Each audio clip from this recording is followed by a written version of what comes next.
Praise the lord. హల్లెలూయా. ప్రభునందు ప్రియ దేవుని పిల్లలారా, ప్రతి ఉదయం దేవునితో అనే ఆధ్యాత్మిక కార్యక్రమానికి మిమ్మలను ప్రేమతో ఆహ్వానిస్తూ ఉన్నాను. నేటి వాక్య ధ్యానముగా ఆదికాండము 24వ అధ్యాయము 15వ వచనము నుండి 28వ వచనం వరకు దేవుని వాక్యాన్ని చదువుకొని ధ్యానం చేసుకుందాం. అతడు మాటలాడుట చాలింపక ముందే అబ్రహాము సహోదరుడైన నాహోరు భార్యయగు మిల్కా కుమారుడైన బెతూయేలుకు పుట్టిన రెబ్కా కడవ భుజము మీద పెట్టుకొని వచ్చెను. ఆ చిన్నది మిక్కిలి చక్కనిది, ఆమె కన్యక, ఏ పురుషుడును ఆమెను కూడలేదు. ఆమె ఆ బావిలోనికి దిగిపోయి కడవను నీళ్లతో నింపుకొని ఎక్కి రాగా ఆ సేవకుడు ఆమెను ఎదుర్కొనుటకు పరిగెత్తి, నీ కడవలో నీళ్లు కొంచెము దయచేసి నన్ను త్రాగనిమ్మని అడిగాను. అందుకామె, అయ్యా త్రాగమని చెప్పి త్వరగా తన కడవను చేతి మీదికి దించుకొని అతనికి దాహమిచ్చెను. మరియు ఆమె అతనికి దాహమిచ్చిన తరువాత, నీ ఒంటెలు త్రాగుమట్టుకు వాటికిని నీళ్లు చేతి పోయిదునని చెప్పి త్వరగా గాడిలో తన కడవను కుమ్మరించి తిరిగి చేదుటకు ఆ బావికి పరిగెత్తుకొని పోయి అతని ఒంటెలన్నిటికీ నీళ్లు చేది పోసెను. ఆ మనుష్యుడు ఆమెను తేరిచూచి తన ప్రయాణమును యెహోవా సఫలము చేసెనో లేదో తెలుసుకొనవలనని కోరకుండెను. ఒంటెలు త్రాగుటి అయిన తరువాత ఆ మనుష్యుడు 1 తులము ఎత్తుగల బంగారపు ముక్కు కమ్మిని ఆమె చేతులకు 10 తులముల ఎత్తుగల 2 బంగారు కడియములను తీసి, నీవు ఎవని కుమార్తెవు? దయచేసి నాతో చెప్పుము. నీ తండ్రి ఇంట మేము ఈ రాత్రి బస చేయుటకు స్థలమున్నదా అని అడిగాను. అందుకామె, నేను నాహోరుకు మిల్కా కనిన కుమారుడగు బెతూయేలు కుమార్తెను అనెను. మరియు ఆమె, మా యొద్ద చాలా గడ్డియు మేతయు రాత్రి బస చేయుటకు స్థలమును ఉన్నవి అనగా, ఆ మనుష్యుడు తన తల వంచి యెహోవాకు మ్రొక్కి, అబ్రహామును నా యజమానుని దేవుడైన యెహోవా స్తుతింపబడునుగాక. ఆయన నా యజమానునికి తన కృపను తన సత్యమును చూపుట మానలేదు. నేను త్రోవలో ఉండగానే యెహోవా నా యజమానుని బంధువుల ఇంటికి నన్ను నడిపించెను అనేను. ఆమేన్. ప్రభునందు ప్రియ దేవుని పిల్లలారా, చదవబడిన లేఖనము నిమిత్తమే ప్రార్థన చేద్దాం. దయగలిగిన మా ప్రియ పరలోకపు తండ్రి, గొప్ప దేవానికి వందనాలయ్యా. ఏ మంచి లేని మా జీవితంలో మరొక నూతన దినాన్ని దయచేసినందుకే స్తోత్రాలు. ప్రతి ఉదయం దేవునితో అనే ఆధ్యాత్మిక కార్యక్రమంలో ఆదికాండ గ్రంథ ధ్యానాలను మాకు అనుగ్రహించినందుకే స్తోత్రాలు తండ్రి. ప్రతి ఉదయము ఈ రీతిగా మీ దివ్యమైన లేఖనాలను ధ్యానం చేసే భాగ్యం నాకు మా అందరికీ దయచేస్తూ ఉన్నందుకే స్తోత్రాలు తండ్రి. ఈరోజు మేము చదువుకున్న ఈ లేఖన భాగంలో నుండి కూడా కొన్ని ఆత్మీయ పాఠాలు మీరే మాకు బోధించి నేర్పించమని యేసయ్య పరిశుద్ధ నామమున ప్రార్థించి వేడుకుంటూ ఉన్నాను తండ్రి. ఆమేన్. ప్రభునందు ప్రియ దేవుని పిల్లలారా, 24వ అధ్యాయంలో మరి అబ్రహాము తన కుమారుడైన ఇస్సాకుకు భార్యను తన బంధువుల యొద్ద నుండే తీసుకుని రమ్మని, కనాను స్త్రీలలో ఎవరిని కూడా నా కుమారునికి భార్యగా తీసుకుని రావద్దు అని బహుకాలము గడిచిన వృద్ధుడై తన పనివారిలో నమ్మకస్తుడైన పెద్ద దాసుడైనటువంటి ఎలియాజరును పురమాయించటం, ఆయనతో ప్రమాణం చేయించుకొని తన బంధువుల యొద్దకు పంపడం, తన పెద్ద దాసుడైనటువంటి ఎలియాజరు అబ్రహాముతో ప్రమాణం చేసి ఆయన ఆస్తిలో కొన్ని ఒంటెలను విలువైన కొన్ని వస్తువులను తీసుకొని అరమన హాయంలో ఉన్నటువంటి నాహోరు పట్టణానికి చేరినప్పుడు అక్కడ ప్రార్థన చేసినట్లుగా నిన్నటి దినాన మనం ధ్యానం చేసాం. ఆ తర్వాత ఏమి జరిగిందో ఈరోజు మనం నేర్చుకుందాం. ప్రిదేన్ పిల్లారా, అబ్రహాము దాసుడైనటువంటి ఎలియాజరు ఏ రీతిగా ప్రార్థన చేశాడో, ఒక సూచన నాకు చూపించు దేవా, నా యజమానుని దేవుడు అయినటువంటి యెహోవా, నేను ఒక సూచన మీ నుండి నేను తెలుసుకోగోరుతా ఉన్నాను. ఇప్పుడు ఈ నీళ్ల బావి వద్దకు కొందరు స్త్రీలు వస్తూ ఉన్నారు. వారిలో ఎవరైతే నేను దాహమునికిమ్మని నాకు దాహమునికిచ్చి, నాకే కాదు నా ఒంటెలకు కూడా నీళ్లు చేది పోస్తుందో, ఆమె నీవు చూపించిన నా యజమానిని కుమారుడగు ఇస్సాకుకు భార్య అని నేను తెలుసుకుంటాను అని తన ప్రార్థన మరి చేసినట్లుగా మనం చూసాం. ఆ తర్వాత ఏం జరిగింది? ప్రియదేని పిల్లరా, మరి 15వ వచనం, అతడు మాటలాడుట చాలింపక ముందే అబ్రహాము సహోదరుడైన నాహోరు భార్యకు మిల్కా కుమారుడైన బెతీయేలుకు పుట్టిన రెబ్కా కడవ భుజము మీద పెట్టుకొని వచ్చాను. ప్రియదేని పిల్లలారా, మరి ఎలియాజరు ప్రార్థన ముగించక ముందే అక్కడికి ఒక చిన్నది వచ్చింది. ఆమె ఎవరు? ఆమె అబ్రహాముకు సహోదరుడైనటువంటి మరి నాహోరు కుమార్తె రెబ్కా. ఇదేం పిల్లారా, నాహోరుకు మిల్కా అనేటువంటి ఆమె భార్య. మరి ఆమె యందు పుట్టినటువంటి బెతూయేలుకు ఒక రెబ్కా అనేటువంటి కుమార్తె కలదు. ఆమె కన్యక. మరి ఏ పురుషుని ఎరిగినటువంటి మరి చక్కని సౌందర్యవతి అనేటువంటి మాట ఇక్కడ వ్రాయబడింది. ఇదేం పిల్లారా, ఆమె కడవను భుజమున పెట్టుకొని మరి ఆ బావి దగ్గరకు వచ్చినప్పుడు మరి ప్రిదేన్ పిల్లలారా, ఆ సేవకుడు ఆమెను ఎదుర్కొనుటకు పరిగెత్తి, నీ కడవలో నీళ్లు కొంచెము దయచేసి మరి నన్ను త్రాగనిమ్మని అడిగాను. అందుకు ఆమె, అయ్యా త్రాగుమని చెప్పి త్వరగా తన కడవను చేతి మీదకి దించుకొని అతనికి దాహమిచ్చాను. మరియు ఆమె అతనికి దాహమిచ్చిన తరువాత, నీ ఒంటెలు త్రాగుమట్టుకు వాటికిని నీళ్లు చేదిపోయేదని చెప్పి త్వరగా గాడిలో తన కడవను కుమ్మరించి తిరిగి చేదుటకు ఆ బావికి పరిగెత్తుకొని పోయి అతని ఒంటెలన్నిటికీ నీళ్లు చేది పోసాను. ఇదేం పిల్లారా, ఎలియాజరు ఏమని ప్రార్థన చేశాడు? సాయంకాలమైందయ్యా, మరి ఈ దేశానికి నేను వచ్చాను, మరి నా యజమానుని బంధువులు ఎవరో నాకు తెలియదు, మరి ఈ సాయంకాలం నా నీళ్లు చేదుకోవటానికి ఈ ఊరి ప్రజలు మరి వస్తూ ఉన్నారు. ఎవరైతే ఈ బావి దగ్గరికి వస్తారో మరి నీళ్లు చేదుకుంటారో ఆ వచ్చిన వారిలో ఎవరైతే నేను దాహమున కమ్మినప్పుడు అడిగినప్పుడు నాకు దాహమునకిస్తారో, మరి నాకే కాదు నా ఒంటెలకు కూడా నీళ్లు చేదిపోస్తారో ఆమె నా యజమానుడగు మరి అబ్రహాము కుమారుడైన ఇస్సాకుకు భార్య అని మరి ఎందు మూలముగా నేను తెలుసుకుంటాను అని దేవుని దగ్గర ఎలియాజరు ప్రార్థన చేశాడు. ఆ సూచన దేవుణ్ణి అడిగినట్లుగా మనం చూస్తూ ఉన్నాం. అయితే 15, 16, 17 వచనాల్లో మనం చూస్తే ఆయన ఏ రీతిగా ప్రార్థన చేశాడో అదే రీతిగా మరి బెతూయేలు కుమార్తె అయిన రెబ్కా, సౌందర్యవతి అయిన రెబ్కా మరి అక్కడికి రావడం, మరి నీళ్లు ముంచుకుని వెళుతూ ఉన్నప్పుడు ఈ దాసుడు ఆమె దగ్గరకు వెళ్ళి దాహనమ్మకి మనం అడిగినప్పుడు వెంటనే ఆమె తన కడవను దింపి ఆయనకు దాహనమ్మకి ఇవ్వడం.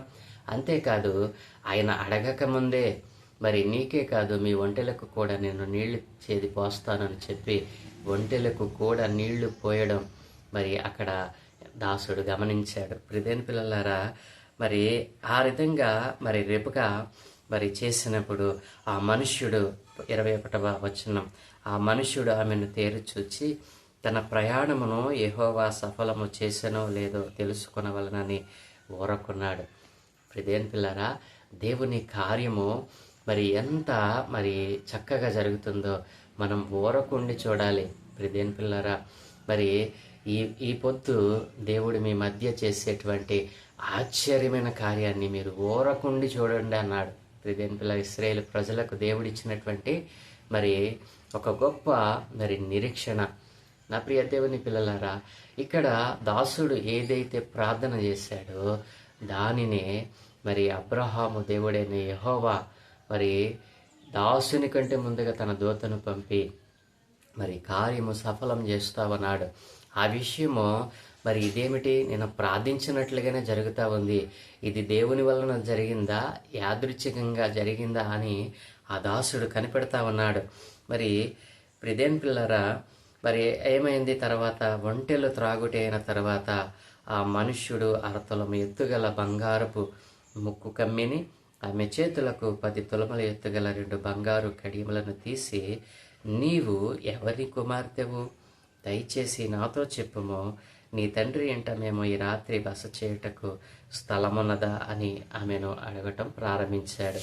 అందుకు ఆమె అంటుంది కదా, నేను నాహోరుకు మిల్కా కనిన కుమారుడగు బెతూయేలు కుమార్తెనయ్యా, మరియు ఆమె మా యొద్ద చాలా గడ్డియు మేతయు రాత్రి బస చేయుటకు స్థలమును ఉన్నవి అని అన్నప్పుడు ఆ మనుష్యుడు తన తల వంచి యెహోవాకు మ్రొక్కి, అబ్రహాము అను నా యజమానుని దేవుడైన యెహోవా స్తుతింపబడునుగాక అని మరి దేని పిల్లల దేవునికి స్తోత్రాలు చేసినట్లుగా ఇక్కడ కనబడతా ఉంది.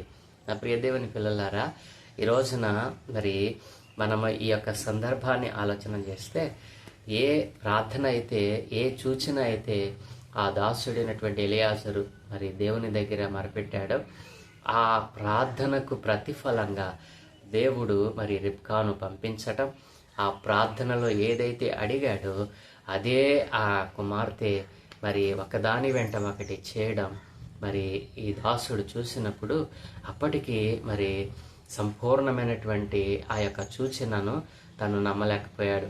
అయితే తాను కనిపెడతా ఉన్నాడు ఏం జరుగుతుందో అని. ఇదేం పిల్లరా, మరి అలా ఎదురు చూస్తూ ఉన్నప్పుడు మరి రిబ్కా తను ఏ రీతిగా ప్రార్థన చేశాడో అదే రీతిగా రిబ్కా స్పందించడం, మరి తనకే కాదు తన ఒంటెలకు కూడా నీళ్ళు ఇవ్వడం, అంతేకాదు మరి దాసుడు అడిగినటువంటి ప్రతి దానికి ఆమె సమాధానం ఇచ్చింది.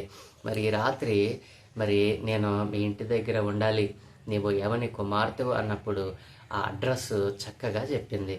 ఇదేం పిల్లారా, ఈ రిబ్కా యొక్క ఆ క్రియలను, రిబ్కా చూపినటువంటి ఆ యొక్క వరవడిని, ఆ రిబ్కా చేసినటువంటి ఆ క్రియలను బట్టి ఆ దాసుడు మరి యెహోవా, మరి నా యజమానుడి దేవుడైనటువంటి యెహోవా మరి నేను వచ్చినటువంటి పనిని సఫలం చేశాడు అనేటువంటి నిశ్చయతకు వచ్చి దేవునికి మ్రొక్కి స్తోత్రం చేస్తూ ఉన్నాడు. ప్రియదేని పిల్లారా, అవును, మనం ఊహించిన దానికంటే దేవుడు 1000 రెట్లు ఆయన మరి కార్యములను జరిగిస్తాడు. మరి ఈ రోజున మనం మరి అనేకమైనటువంటి వాటిని దేవుని దగ్గర అడుగుతాం, కానీ నిరీక్షించాం.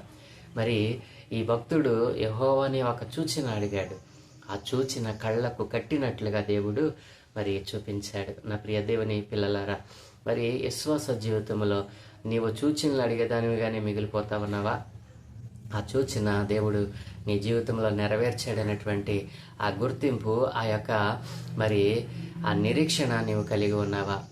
అడుగుతున్నావు కానీ దానిని పొందుకున్నానని ఆ అనిశ్చయతలోనికి నీవు వెళ్ళలేకపోతా ఉన్నావు. అడిగి ఓరుకుంటున్నావు కానీ మరి పరిపూర్ణమైనటువంటి ఆ నిరీక్షణ, విశ్వాసతలోనికి నీవు వెళ్ళలేకపోతా ఉన్నావు. దాసుడు ఏమి నిరీక్షించాడో, ఏది కోరుకుని మరి దేవుని దగ్గర ఆ సూచనను ఆశించాడో దేవుడు కళ్ళకు కట్టినట్లుగా మరి ఎలియాజరుకు దేవుడు చూపించాడు. మరి తాను అనుకున్న విధముగా మరి ఆ సూచన మరి తాను నమ్మడానికి పరిపూర్ణంగా సరిపోయింది. రిబ్కా ప్రతిస్పందించటం, రిబ్కా సమాధానాలు ఆ వ్యక్తిలో మరి దేవుని యొక్క ఆశ్చర్యమైన కార్యాలను చవిచూడటానికి ప్రారంభమైంది. నా ప్రియ దేవుని పిల్లలారా, ఈరోజు నీ జీవితంలో కూడా అనేక సూచనలు మరి దేవుడు మరి కలుగజేస్తూ ఉన్నాడు, చూపిస్తూ ఉన్నాడు. నిన్ను ఒక బలమైన పాత్రగా వాడుకోవాలని ఆయన ఎంతకాలం నుండో వేచి ఉన్నాడు. మరి నిన్ను సెలెక్ట్ చేసుకోవడానికి ఆయన తన వాక్కులను పంపాడు, దైవజనుల చేత మాట్లాడుతూ ఉన్నాడు. అనేక మంది మరి నీకు సూచనలుగా నీ జీవితంలో ఎదురవుతూ ఉన్నారు. అయినా వాటిని పట్టించుకొనకుండా సూచన అడిగి వదిలిపెట్టేవానిగానే ఉన్నావా? ఎలియాజరు ఆ పని చేయలేదు. ఇది ఎందుకు ఎలియాజరుకు అలవడింది అని అంటే, తాను మరి జీవించినటువంటి, తాను దాసుడిగా ఉన్నటువంటి తన యజమానుడు యెహోవా యందు భయభక్తులు కలిగిన వాడు, యెహోవా యందు నమ్మకం కలిగిన వాడు, యెహోవా మీదనే ఆధారపడిన వాడు. అలాంటి వాని దగ్గర దాసునిగా పనిచేసినటువంటి ఎలియాజరు మరి దేవుని దగ్గర ప్రార్థించే మనసును కలిగి ఉన్నాడు. అంతేకాదు ఆ ప్రార్థనకు జవాబు పొందుకున్న వ్యక్తిగా ఇక్కడ కనబడతా ఉన్నాడు. దేవునినే సూచన అడిగినటువంటి దాసునిగా ఎలియాజరు ఇక్కడ కనబడతా ఉన్నాడు. విశ్వాస జీవితంలో ఆత్మీయ తల్లిదండ్రులకు నమ్మకస్తులుగా నీవు పనిచేస్తూ ఉన్నావా? ఆత్మీయ తండ్రి, ఆత్మీయ తల్లి ఒక పని చెప్తే ఆ పని నేను నమ్మకముగా చేసేటువంటి మనస్సు కలిగిన భక్తి నీవు కలిగి ఉన్నావా? నా ప్రియ దేవుని జనాంగమా, ఆలోచన చేయండి. ఆత్మీయ తల్లిదండ్రులు మనకు ఒక పనిని అప్పగించినప్పుడు ఆ పనిని మనము మరి వాక్యానుసారముగా దానిని మనం సంపూర్తి చేయాలి. మరి దైవజనుడు చెప్పిన మాటను త్రోసివేసి, దైవజనుడికి చెప్పినటువంటి మాటను ధిక్కరించి, మరి చెప్పిన పనులను చేయకుండా ఒకవేళ మనము దేవుని సన్నిధిలో మరి దోషులుగా మిగిలిపోతా ఉన్నామేమో. ఎలియాజరు మరి దేవుని దగ్గర మరి చూచిన అడిగాడు, దానిని దేవుని వలన పొందుకున్నాడు. ఎవరి వలన? ఎవరి భక్తిని చూసి దేవుడు ఆ యొక్క సూచనను సఫలం చేశాడు అని అంటే, మరి విశ్వాసులకు తండ్రి అయినటువంటి అబ్రహాము యొక్క భక్తిని, నమ్మకత్వాన్ని, యథార్థతను, నీతిని చూసి ఆ కార్యం సఫలం చేశాడు. మరి దాసుడు అంటున్నాడు కదా, నా యజమానుని దేవుడైన యెహోవా స్తుతింపబడిన గాక, ఆయన నా యజమానునికి తన కృపను, తన సత్యమును చూపుట మానలేదు అంటూ ఉన్నాడు. తన యజమానునికి ఏ కృపనైతే దేవుడు చూపిస్తూ ఉన్నాడో అదే కృప నా పట్ల చూపించి ఉన్నాడు అని గట్టిగా పూర్ణముగా మరి విశ్వసించినట్లుగా మరి మనం ఇక్కడ చూస్తూ ఉన్నాం. ప్రియదేని పిల్లరా, నేను త్రోవలో ఉండగానే యెహోవా నా యజమానుని బంధువుల ఇంటికి నన్ను నడిపించాడు. ప్రియదేని పిల్లరా, ఎంత గొప్ప విశ్వాస్యము, ఎంత గొప్ప మరి నిరీక్షణ, ఎంత గొప్ప భక్తి అలవర్చుకున్నాడో ఎలియాజరు. మరి ఎలియాజరుడు దాసుడిగానే ఉంటూ ఉన్నాడు, కానీ మరి తన యజమానులో ఉన్న భక్తిని, విశ్వాస్యతను మరి పసిగట్టేవాడిగా ఇక్కడ మనకు కనబడతా ఉన్నాడు. అవును, ఆత్మీయ తండ్రి, ఆత్మీయ తల్లిదండ్రులు మనలను మరి మరి విశ్వాస్యంలోనికి, రక్షణలోనికి నడిపించారు. మరి మనలను పాపంలో నుండి, లోకములో నుండి లాగి దేవునితో మనలను అంటుకట్టారు. అట్లాంటి ఆత్మీయ తల్లిదండ్రులకు మనం లోబడేటువంటి మనసు కలిగి ఉన్నామా? ఆత్మీయ తల్లిదండ్రులకు మరి విధేయులుగా బ్రతికే కృప మరి ఎప్పుడు మనకు అలవడుతుంది అని అంటే, ఆత్మీయ తల్లిదండ్రులు చేసే భక్తిని, నీతిని, విశ్వాస్యతను, వారి నడిచేటువంటి ఆ నడక ప్రతీదీ కూడా మనం అవగాహన చేసుకోవాలి. అలాగున జీవించటానికి మనలను మనం సిద్ధపరచుకోవాలి.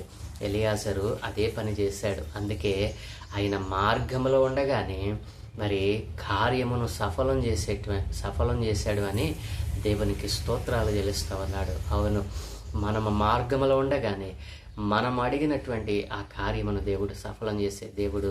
నేను ప్రకటిస్తున్న నజరేయుడైన యేసుక్రీస్తు ప్రభులు వారు. ఈ మాటలు వింటున్న వారు ఎవరైనా మరి హైందవ మరి సహోదరులు ఉన్నారా? అయితే మీకు ఒక మాట, నేను ప్రకటిస్తున్న ఈ దేవుడు నమ్ముకొనటానికి మరి సరిపోయిన వాడు, మరి సజీవుడైన దేవుడు. నీవు పిలిస్తే మరి నీ దేవుళ్ళు పలుకుతారో లేదో, కానీ నా దేవుడు, నేను ప్రకటిస్తున్న నా దేవుడు నీవు పిలిస్తే పలికే దేవుడు. నీవు రమ్మంటే నీ దగ్గరికి వచ్చేటువంటి దేవుడు. నీ హృదయంలోనికి వచ్చి నీ ఆశలను, నీ కోరికలను తీర్చేటువంటి దేవుడు. అలాంటి గొప్ప దేవుణ్ణి కలిగి ఉన్న మేము ప్రకటిస్తున్న ఈ మాట నీవు కూడా నమ్మాలి అని, నీవును నీ కుటుంబమును కూడా మరి రక్షణలోనికి రావాలి, సత్యమును నీవు తెలుసుకోవాలని, వాస్తవం ఏమిటో, నిజమైన దేవుళ్ళో ఉంటారా? ఒక్కడే దేవుడా? మరి ఈ విశ్వమును పాలిస్తున్నవాడు ఒక్కడే అని నీవు నమ్మినట్లయితే, మరి ఈ రోజున మరి సత్యవంతుడైన దేవుని నామాన్ని మేము ప్రకటిస్తూ ఉన్నాం. ఆ నామాన్ని నీవు అంగీకరించినట్లయితే నీవు ధన్యుడు అవుతావు, ధన్యురాలి అవుతావు. నీ కుటుంబము, నీవు కూడా నిత్య రాజ్యమును సంపాదించుకుంటావు. నా ప్రియ దేవుని పిల్లలారా, మరి ఈ మాటలు ఎక్కడ ముగిద్దాం. మరి దారిలో ఉండగానే సఫలం చేసే దేవుడు మనకున్నాడు. నీవు అనుకున్నది నీవు చేరకముందే నీకు దానిని మరి నీ కళ్ళారా చూపించడానికి దేవుడు ఇష్టపడతా ఉన్నాడు. అలాంటి ఆశ్చర్యమైన కార్యములను చవి చూడాలని ఆశపడతా ఉన్నావా? అయితే నాతో కలిసి చిన్న ప్రార్థన చేయి. సకల ఆశీర్వాదములకు కారణభూతుడైన దేవా, మా మంచి తండ్రి, నీకే వందనాలయ్యా. సజీవుడవు, పరిశుద్ధుడవు, జీవము కలిగిన వాడవు, నిత్యము మమ్మలను జీవింపచేస్తున్నవాడవు. అవును దేవా, ఈ రోజున ఈ రీతిగా మేము చలించి ఉన్నాము అంటే, అయ్యా మాట్లాడగలుగుతున్నాము అంటే, చూడగలుగుతున్నాము అంటే మీ ఉచితమైన కృపయే నాయన. అయ్యా మమ్మలను నాయన ఉద్దేశముతో, నాయన ప్రతి మనిషిని నాయన ఒక ఉద్దేశముతో నీ చిత్తాన్ని మా పట్ల నెరవేర్చుకోవాలని, మా ద్వారా నాయన మీ ప్రత్యక్షతను అనేక జనములకు ప్రకటించుకోవాలని నైనా ఒక మంచి ఉద్దేశముతో నైనా మమ్మల్ని భూమి మీద పుట్టించావు. అవును తండ్రి, ఏ ఒక్కరిని విడిచిపెట్టే దేవుడవు కాదు నాయన. అయ్యా, నీ నామమును ఎరిగినా ఎరగకపోయినా అయ్యా ఇదిగో తండ్రి, మీకు నిత్య జీవం ఇస్తానని దినమంతయు నీ చేతులు చాచుచున్న దయగలిగిన తండ్రివి నాయన. ఇదిగో తండ్రి నాయనా, ఇదిగో దేవా, ఇలాంటి గొప్ప దేవుడిని విడిచిపెట్టి ఈ లోకములోనైనా వ్యర్థముగా తమ జీవితాలను గడిపేస్తున్న వారితో మాట్లాడుతూ ఉన్నారు నాయన. అయ్యా ఇదిగో మీ సత్యమైన నామమును తెలుసుకొని అయ్యా నిజమైన దేవుడవు నీవే, నేనే దేవుడను, మరి ఏ దేవుడును లేడు అని చెప్పిన ఏకైక దేవుడవు, సర్వశక్తి కలిగిన దేవుడవు, సజీవుడమైన దేవుడవు నీవేనని అయ్యా ఇదిగో తండ్రి ఈ లోకమంతా తెలుసుకున్నట్లుగా ఈ మాటలు వింటున్న వారిలో నైనా ఇదిగో తండ్రి ఎవరైనా తండ్రి నీ నామం మెరిగిన వారు ఉంటే ఈ రోజుననే వారు నీ నామమును అంగీకరించి నీ నామములో ఉన్న శక్తిని బలమును వారు పొందుకున్నట్లుగా వారి హృదయాలను తెరవమని అయ్యా ఇదిగో తండ్రి, దమస్కు ఎలియాజరు తన యజమానులలో ఉన్న భక్తిని విశ్వాసతను ఎలా తను పొందుకోగలిగాడు, చూచిన అడిగేటువంటి భక్తిని సంపాదించాడు. అయ్యా దారిలో ఉండగానే సఫలం చేసిన మీ నామాన్ని స్తుతించగలిగినటువంటి భక్తిని విశ్వాసతను కలిగి ఉన్నాడు. ఈ రోజున అడిగి పొందుకోవటానికి నిరీక్షణ లేకుండా నైనా ఇదిగో నీ సన్నిధిలో నిలిచేటువంటి పరిపూర్ణమైన భక్తి లేకుండా ఇదిగో నైనా ఆడంబరాలకు పోతూ నైనా ఇదిగో నీ సన్నిధిని దూరం చేసుకుంటున్న వారితో మీరు మాట్లాడమని, అనేక ఆత్మలు నశించిపోతా ఉన్నాయి నాయన. వారందరూ నీ ఆత్మచేత రక్షింపబడి అయ్యా నీ నామమును అంగీకరించినట్లుగా సహాయం దయచేయమని, ఏ విధము చేతనైనా నీ సత్య సువార్త సకల జనులకు వినిపింపబడినట్లుగా అనేక మందిని లేపమని అయ్యా ఇదిగో తండ్రి, ఈరోజు మేము చేయ పనులన్నిటి మీద మీ కనుదృష్టి ఉంచి మీ దూతల కాపుదలను గ్రహించి మీరే మహిం పొందుకోమని యేసయ్య పరిశుద్ధ నామమున ప్రార్థించి వేడుకుంటూ ఉన్నాను తండ్రి. ఆమేన్, ఆమేన్, ఆమేన్.